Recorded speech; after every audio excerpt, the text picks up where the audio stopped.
তো হ্যালো বন্ধুরা, আমি অভিজিৎ মন্ডল। আমি কোনো পার্টির লোক নয়।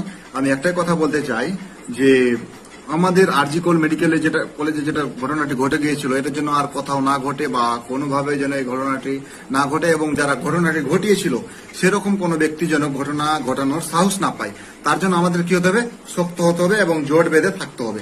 তো আপনাদেরকে একটাই কথা বলবো, এবং আমার ভাই এবং আমার বন্ধুদেরকে বলবো যে চুপ করে থাকলে কিন্তু কোনোদিনও কোনো কিছু হয় না। যদি আজকে আমরা চুপ করে থাকি, আবার ঘটনাটি ঘটবে। তো তার জন্য আমাদেরকে কি করতে হবে? যেন ঘটনাটা না ঘটে, তার কোনো একটা তো সিদ্ধান্ত চাই। তো তার জন্য আমাদেরকে কি করতে হবে? চুপ করে বসে থাকলে হবে না। তো বন্ধুদেরকে বলবো, আমাদের যে মুখ্যমন্ত্রী মমতা বন্দ্যোপাধ্যায় সে তো বলেই দিয়েছিল যে এটা সামান্য ব্যাপার। যেটা আমি ভিডিও দেখেছিলাম ওটাই, ওই যেটা বলেছিলাম ওটাই কিন্তু বলছি। ওই বলছিল যে সেটা সামান্য ব্যাপার, এটা মানে কি কোনো বড় ব্যাপার না। 10 লক্ষ টাকা তার পরিবারকে দেওয়া হবে।